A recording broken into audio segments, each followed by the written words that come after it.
ठीक है।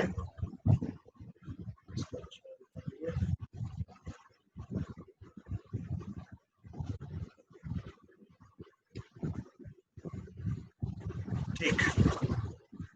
अ, जो अनुदान की एंट्री होती है, ठीक है, अनुदान, देखिए अनुदान जब हमको प्राप्त होती है तो उस अनुदान को खर्च करने के नियम भी हमें पता होता है।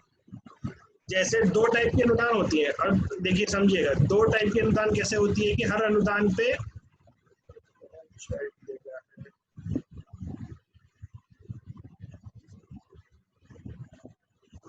रिकॉर्डिंग चालू हो गई थी।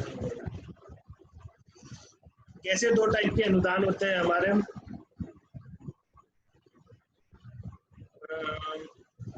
मतलब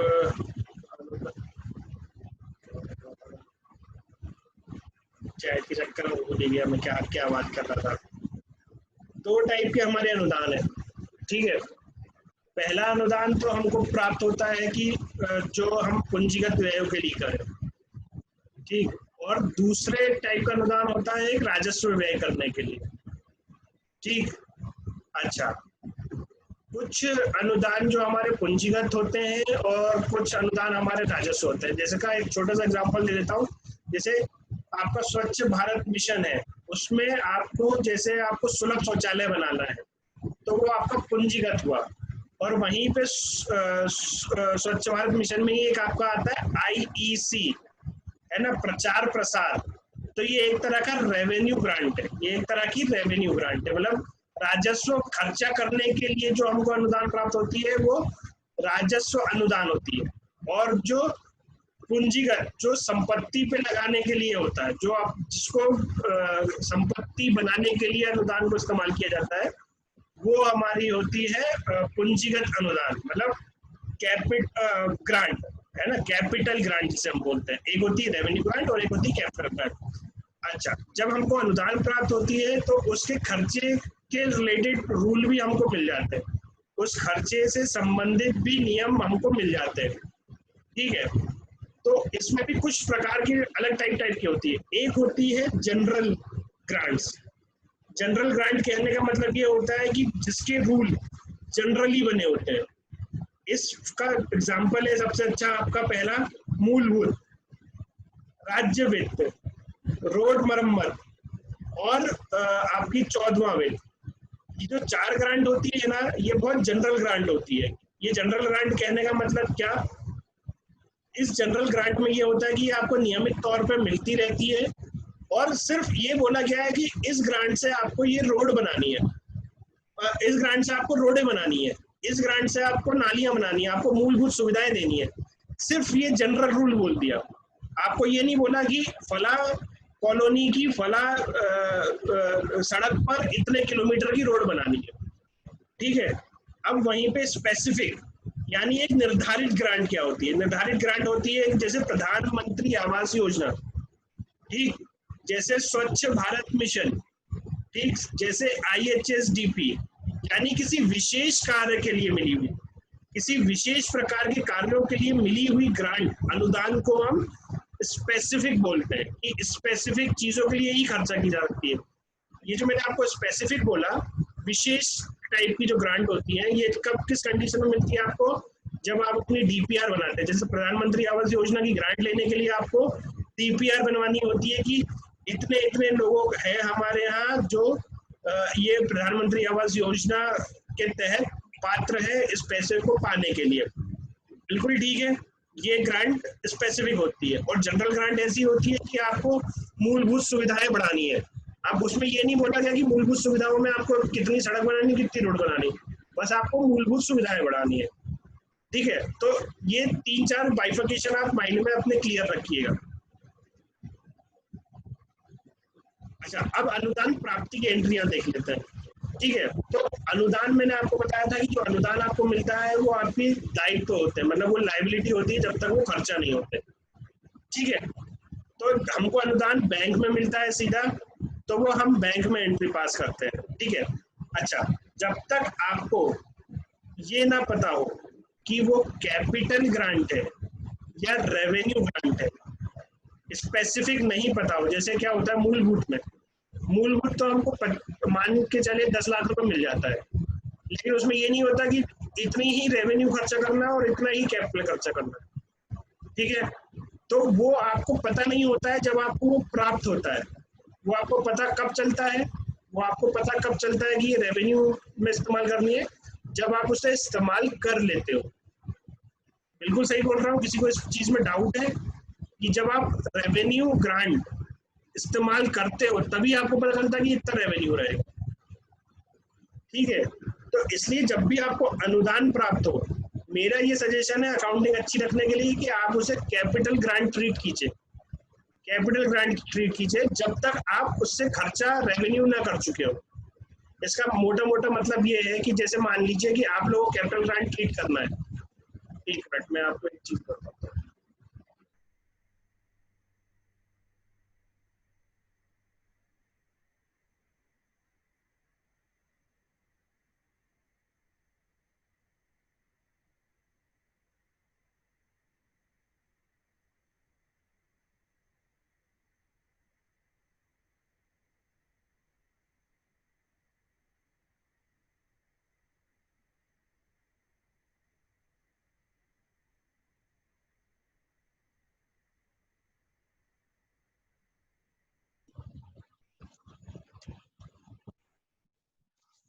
मैं आपको ग्रांट थोड़ा समझाता हूँ क्लियरली।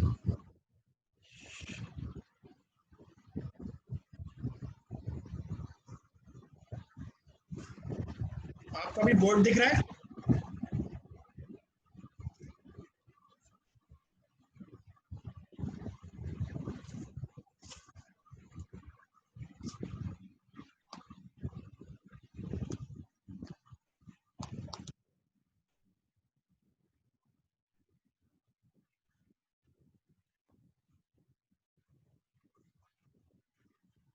ये हमारी ग्रांट है, ये हमारी ग्रांट हुई। ग्रांट को पहले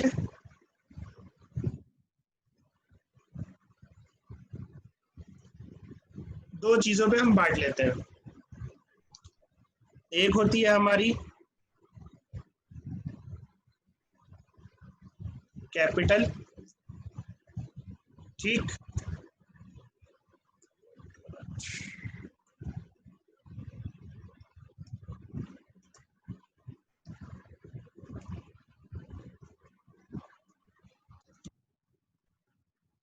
एक हो गई हमारी रेवेन्यू। ठीक है, तो ये होती है हमारी कैपिटल ग्रांट और ये होती है हमारी रेवेन्यू ग्रांट। इसका कोड होता है हमारा 320 और इसका कोड होता है हमारा 160।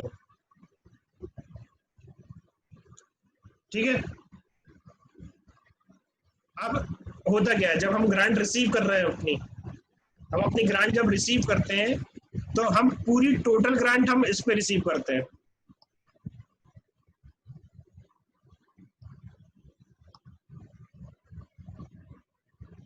320 में। ठीक है, क्योंकि हमको पता नहीं है कि इसमें से रेवेन्यू कितनी है, इसमें से हमारी रेवेन्यू ग्रांट कितनी है। मान के चलिए हमको रिसीव हुआ 10 लाख रुपए, अभी तक हमको अंदाजा नहीं है कि हम इससे 10 लाख रुपए से कितना कैपिटल ग्रांट यूज करेंगे और कितनी रेवेन्यू ग्रांट यूज करेंगे। ठीक है, तो हम इसको पूरी की पूरी कैपिटल ग्रांट में ले जाते हैं। पूरी की पूरी कहाँ पे ले जाते हैं? कैपिटल ग्रांट में ले जाते हैं। ठीक है, तो हम जब कैपिटल ग्रांट में रिसीव करते हैं, ग्रांट को हम जब रिसीव करते हैं तब उसकी एंट्री क्या पास करेंगे? उसकी एंट्री हमारी बनती है, जैसे इसमें देखिए, इसमें एग्जांपल दिया हुआ है ये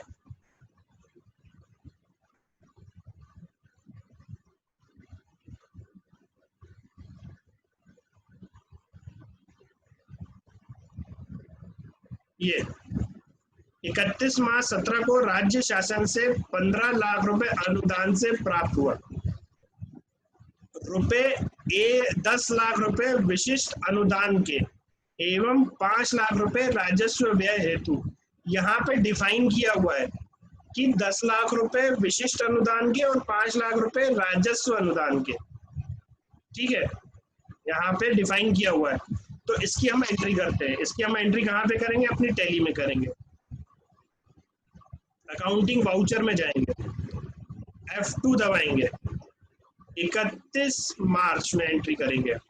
हमें प्राप्त हो रहा है, हमें पैसे प्राप्त हो रहे हैं, तो हमारा कौन सा वाउचर आएगा? F6 रिसिप्ट वाला वाउचर चलेगा। कौन सा वाउचर चलेगा हमारा? रिसिप्ट वाला वाउचर। ठीक है। ग्रांट, ठीक, ग्रांट कौन देता है? सरकार देती है। तो सरकार क्या है यहाँ पे? पर्सनल है, व्यक्तिगत है। तो देने वाला क्रेडिट, देने वाला क्रेडिट, रूल लगेगा देने वाला क्रेडिट पर्सनल का। तो यहाँ पे ग्रांट का कोड होता है हमारा 320। अभी हम मान लेते हैं ये 14वें वित्त की, 14 फाइनेंस की। ठीक है। अब इसमें एक मैं अभी आपको बता रहा हूँ एग्जांपल में कि आप कैपिटल और रेवेन्यू अलग क्यों नहीं करेंगे, केवल 320 में एंट्री डालेंगे। तो इसमें आपके 15 लाख रुपए जमा हुए। ठीक। और यहाँ पे मैंने लिख दिया स्टेट बैंक ऑफ इंडिया। ठीक। अभी आपको पता नहीं है कि इस 15 लाख रुपए में कितना राजस्व है और कितना कैपिटल है, कितना राजस्व है और कितना कैपिटल है। तो इसकी एंट्री हो जाएगी आपकी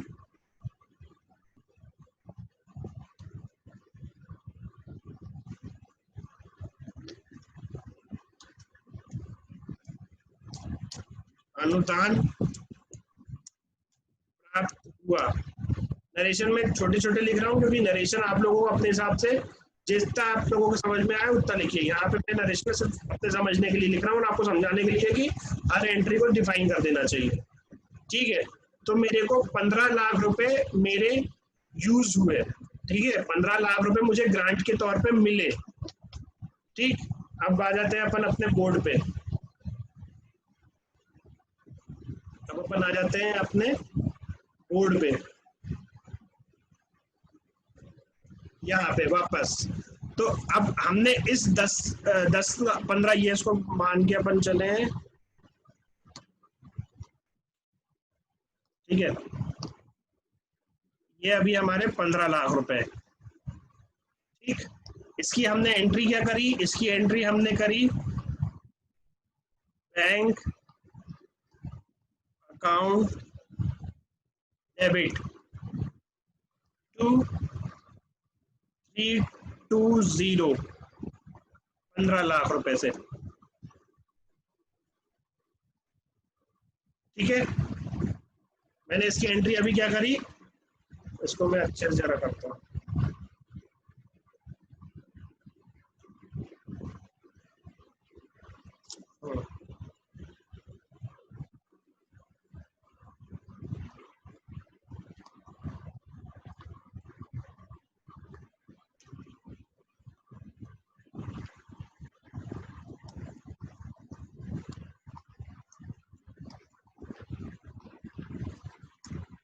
ठीक। ये एक एंट्री करी मैंने। ठीक है। ये मैंने रिसीविंग की एंट्री करी, 15 लाख रुपए मेरे खाते में आ गए। अब इस 15 लाख रुपए में मुझे बाद में पता लगा कि मैंने 5 लाख रुपए अपने रेवेन्यू में खर्चा करे। मैंने अपने रेवेन्यू में खर्चा करे। मूलभूत ये आपको कहाँ से पता लगता है? ये आप जब आप ग्रांट रजिस्टर बनाते हैं, ये जब आप ग्रांट रजिस्टर बनाते हैं तब आपके उसमें डिफाइन किया रहता है कि आपने इतना पैसा कहाँ इस्तेमाल करा। आपने ये इतना पैसा रेवेन्यू में खर्चा करा। जैसे रेवेन्यू में आप लोग ग्रांट से क्या क्या कर सकते हैं? आप कई बार मरम्मत करवाते हैं सड़क की, नाली की। ठीक। कई बार बिजली का बिल जमा करते हैं, कई बार आप लोग बिजली का बिल जमा करते हैं, वाटर की मरम्मत, वाटर सप्लाई की मरम्मत करते हैं। तो इस तरीके के खर्चे आप रेवेन्यू के से करते हैं, इस तरीके के खर्चे रेवेन्यू से करते हैं। तो यानी कि आपको ग्रांट पता लगा कि 5 लाख रुपए की रेवेन्यू ग्रांट आपने यूटिलाइज करी है। ठीक है। तब क्या एंट्री होगी? तब अब हमको पता लग गया कि ये 15 लाख में से 5 लाख रुपए जो है वो रेवेन्यू ग्रांट के, 15 लाख में से 5 लाख रुपए हमारे रेवेन्यू ग्रांट के हैं। तब हम एक एंट्री पास करते हैं। तब हम कौन सी एंट्री पास करते हैं? 320 अकाउंट डेबिट 5 लाख रुपए टू 160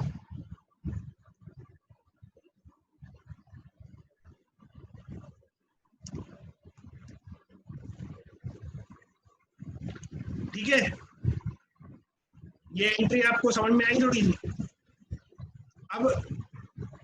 अब मैं 320 में बताता हूँ कितना बचा आपके। 320 में पहले 15 लाख प्लस हुए थे, क्रेडिट हो गए, अब वहां से 5 लाख रुपए माइनस हो गए, तो टोटल कितना गया, 10 लाख रुपए। ठीक, और यहाँ पे 160 में क्या आया, प्लस 5 लाख रुपए, तो आपके यहाँ पे कितने आए, 5 लाख रुपए प्लस। क्लियर है ये मैंने आपको क्यों बताया, क्योंकि ये जो फॉर्मेट में इसमें मैंने आपको जो दिया हुआ है, ये आपको क्लियर है, ये बोर्ड दिख रहा था आपको,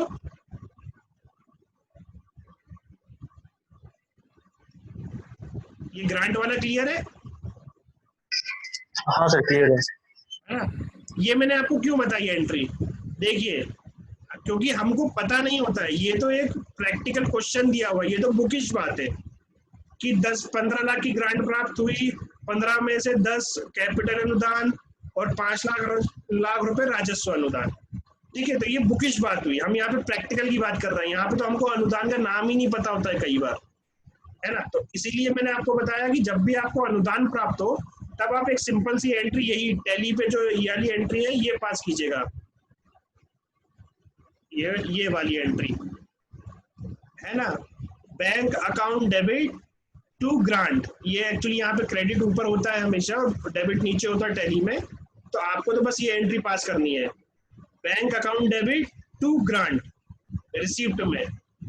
ठीक है, bank account debit to grant, ये आपकी ग्रांट की एंट्री हो गई। और जब आपको अगर भविष्य में पता लग जाएगी इसमें से कितनी रेवेन्यू है, तो जर्नल वाउचर खोलिएगा H7, ठीक, उसमें सर स्क्रीन नहीं दिखा रही है, स्क्रीन नहीं दिखा रहा, अब दिख रहा है, अब दिख रही है स्क्रीन, दिख रही है सर।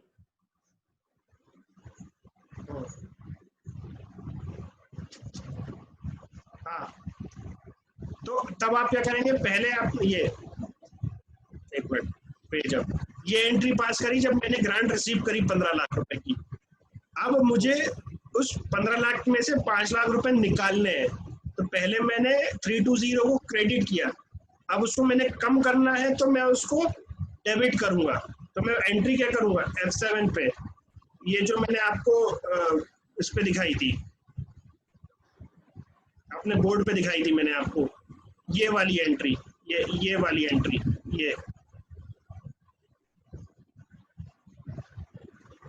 अभी तो हमने ये वाली एंट्री पास कर दी।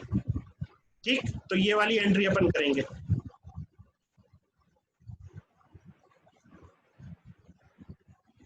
ये हो गई 320 अकाउंट डेबिट 5 लाख रुपए से।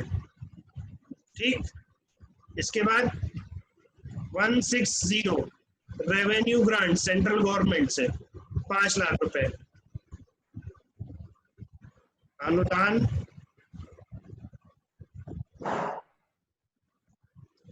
को राजस्व अनुदान में ट्रांसफर किया गया।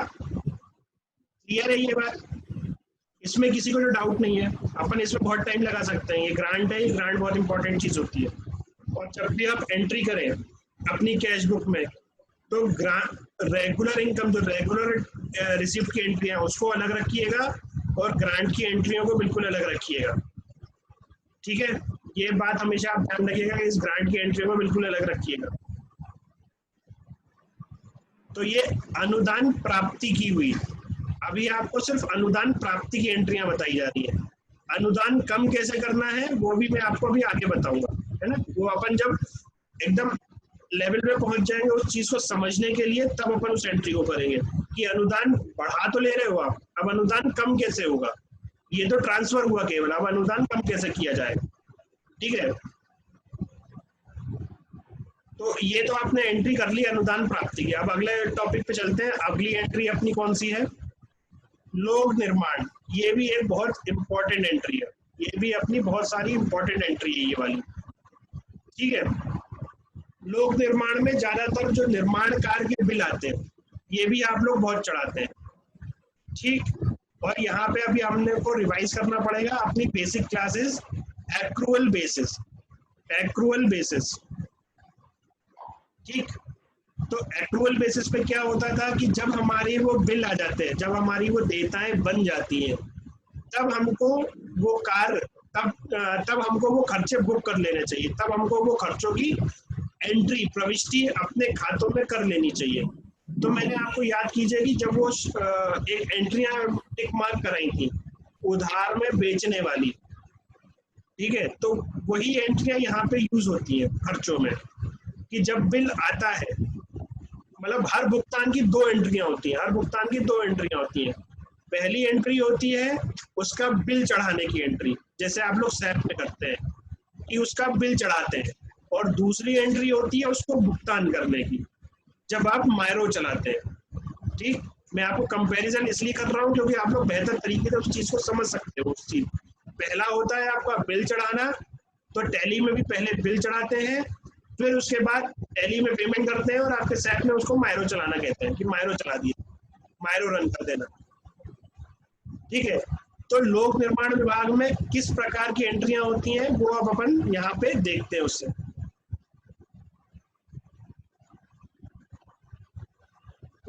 उसको अपन यहाँ पे देखते हैं। सबसे पहले लोक निर्माण विभाग में टेंडर होता है, ठीक है, लोक निर्माण विभाग में टेंडर होता है। तो उस टेंडर को खरीदने के लिए निविदा फॉर्म जारी की जाती है, निविदा फॉर्म जारी की जाती है, ठीक है।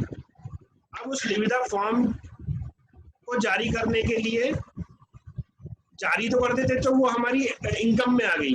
जब हम निविदा की हमने जो शुरू में देखी थी, जो हमने शुरू में एंट्री देखी थी कि जो अन्य आय हमारी आ रही है, उसमें निविदा फॉर्म की भी करते हैं, उसका जीएल कोड है 150 से स्टार्ट होता है, sale of tender form, sale of tender form, ठीक है। आपका जीएल बजट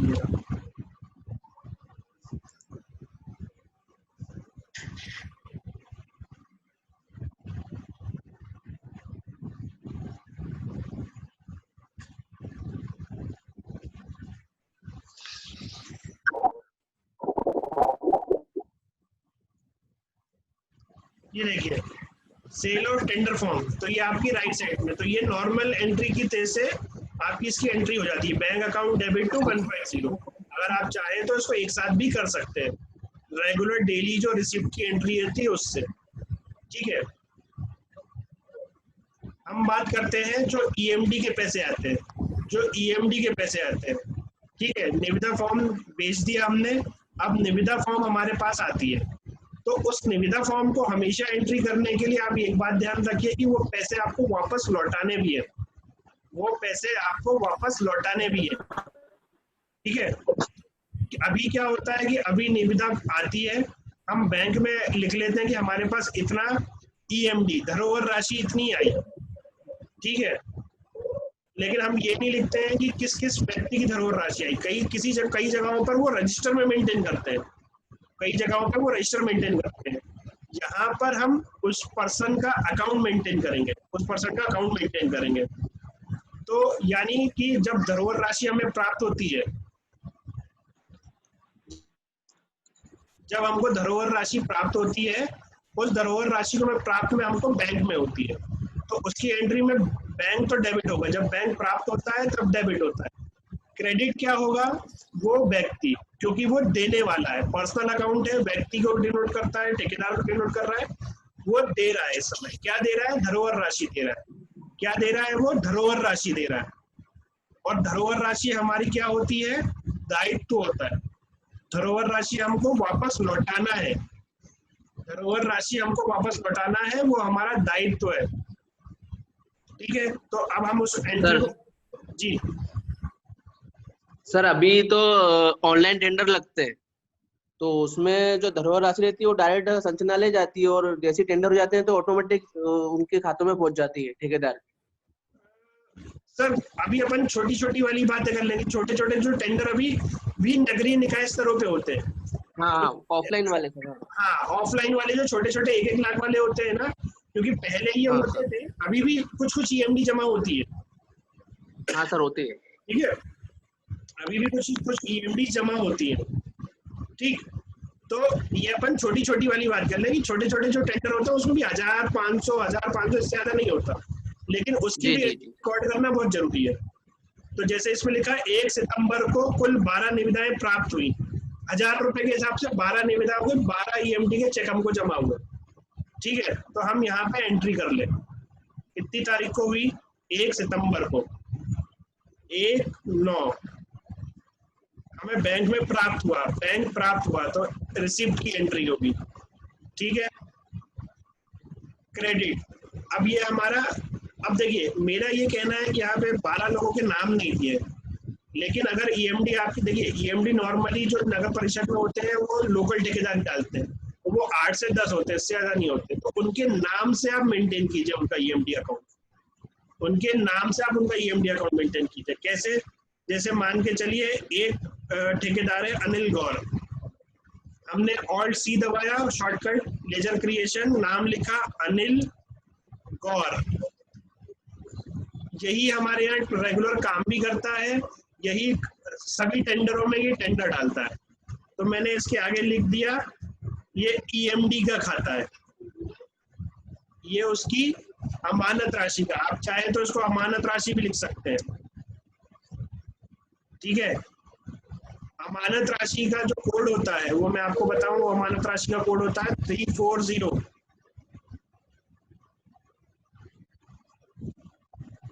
ये देखिए अर्नेस्ट मनी, धरोहर राशि, अमानत राशि भी बोलते हैं धरोहर राशि, ठीक है। तो ये 340 के कोड में जाता है, 340 ये अर्नेस्ट मनी के कोड में गया, ठीक। इससे फायदा क्या होगा, इससे फायदा क्या होगा मैं आपको बताता हूँ। इससे फायदा आपको ये होगा कि आपको ये अनिल गौर का लेजर सर्च करना है अपने टैली पे, और आपको पता लग जाएगा कि वो एंट्री किस दिन आपको प्राप्त हुआ है, वो एंट्री आपको किस दिन प्राप्त हुई है। तो इसके लिए आपको कैश बुक छांट के नहीं देखनी पड़ेगी, क्योंकि अभी क्या होता है कि आपको अगर सॉरी, अगर आपको एक एक उसका ईएमडी वापस करनी है तो एक एक रजिस्टर चेक करना पड़ता है, ईएमडी रजिस्टर अगर कोई मेंटेन करता है तो ठीक, नहीं तो फिर कैश बुक खोल के देखनी रहती है। कई बार ऐसा, कई यूएलबीज में ये गलती होती है कि एक ही ईएमडी को 2 बार या 3 बार वापस कर दिया जाता है, क्यों, क्योंकि ऐसा कोई प्रॉपर रिकॉर्ड नहीं है। अगर इसका एक लेजर बना के आप रखेंगे तो जब आप भुगतान करेंगे तो इसी को भुगतान करेंगे, तो इसका लेजर 0 दिखाएगा, अगर इसका लेजर 0 दिखाएगा तो दूसरी बार भुगतान करने के कोई सवाल ही नहीं उठता है, ठीक है। तो हमने अनिल गौर का 1,000 रुपए, ऐसे ही मैं एक और बना लेता हूं, सुनील सिंह, ठीक, इसकी भी अमानत राशि, ये मैं आपको एकदम प्रैक्टिकल बता रहा हूँ कि ऐसी चीजें आप, ऐसी एंट्री होगी ऐसे कीजिएगा, ठीक, क्योंकि इससे आपका टाइम भी बचेगा, आपका रिकॉर्ड भी अच्छा बनेगा। अमानत राशि, ठीक, ये 1,000 रुपए,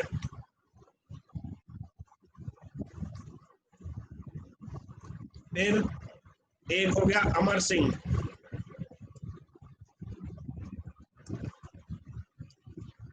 अमानत राशि,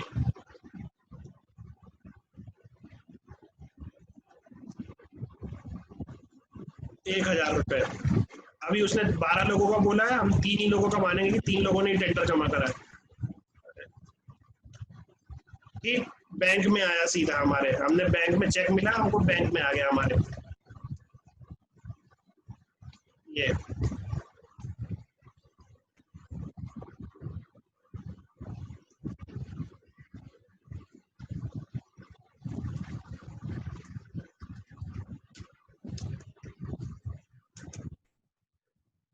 अमानत राशि प्राप्त। अपने हिसाब से लंबा नरेशन लिख सकते हैं, आप अपने हिसाब से लंबा नरेशन लिख सकते हैं, ठीक है। तो ये अमानत राशि की एंट्री मैंने कंप्लीट कर दी, ये मैंने अमानत राशि की एंट्री कंप्लीट कर दी। इसका फायदा क्या है, इसका फायदा अब मैं दिखाता हूँ आपको, ऐसे एंट्री करने का, ना कि कोड में करने का, बाहर हम आएंगे, अमानत राशि 340 लाइबिलिटी साइड होती है, लाइबिलिटी होती है हमारी, ठीक, करंट लाइबिलिटी होती है। ये डिपॉजिट रिसीव्ड में 340 में, ये कॉन्ट्रैक्टर के अंदर, ये अमानत राशि में। इसमें तो बहुत सारी हैं, तो लेकिन देखिए अपन ने जो एंट्री करी है वो देखिए, ये 3 एंट्री आ गई। अमर सिंह की ये 1000 रुपये दिख रहे हैं, अनिल गौर के ये 1000 रुपये दिख रहे हैं, ठीक, और सुनील सिंह के ये 3 एंट्री अपन ने करी थी, ये इस करंट ईयर में 3000 रुपये। बाकी जो ओपनिंग है वो दिख रहा है, यानी मेरे पास टोटल दिख रहा है कि मेरे पास किस किस व्यक्ति को मुझे कितनी कितनी अमानत राशि वापस लौटानी है, किस किस व्यक्ति को मुझे कितनी कितनी अमानत राशि लौटानी है। तो ये चीज मेरे को यहाँ पे क्लियर चीज दिख गई, ठीक है। अब इसके बाद हमारा धरोहर राशि वापस करने की, धरोहर राशि की फटाफट एंट्री हम वापस कर देते हैं। मान लीजिए कि ये पैसा टेंडर हो गया, सब कुछ हो गया, और ठेकेदार ने अपना परफॉर्मेंस गारंटी जमा कर दी, तो ये पैसे तीनों को हमको वापस लौटाने, तो तीनों को वापस लौटाने की एंट्री भी हम यहाँ पे कर देते हैं। अकाउंटिंग वाउचर अभी पे रिसीव करी थी, अब पेमेंट करेंगे। पेमेंट कहाँ से करेंगे? 1 सितंबर को, अभी हम यहाँ डेट ले लें 30 सितंबर को। टेंडर हो जाने के बाद धरोहर राशि वापस कर देनी है, चाहे वो किसी को भी हो जाए।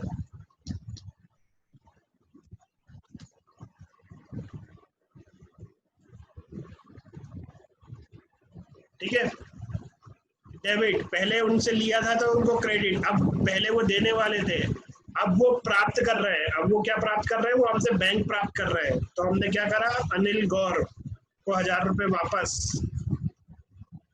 डेबिट सुनील सिंह को 1000 रुपये वापस, डेबिट अमर सिंह को 1000 रुपये वापस, ठीक, स्टेट बैंक ऑफ इंडिया। और हमने यहाँ पे लिख दिया अमानत राशि वापस की गई, ठीक है। ये देखिए, ये एंट्री वापस पेमेंट की हो गई, हमने उनसे लिया था, भले ही ये एक को बंदे को वापस करें या 2 बंदे को, ठीक। अब अपन 5 मिनट बाद मिलते हैं, 5 मिनट बाद अपन आगे की एंट्री देखते हैं। अभी अब अमानत की हुई है, अब ठेकेदार से रिलेटेड अब दूसरी एंट्री देखेंगे। 5 मिनट का ब्रेक ले लीजिए। 4:52 हो रहा है, अपन 57 पे मिलते हैं, 14:57 पे, 2:57 पे।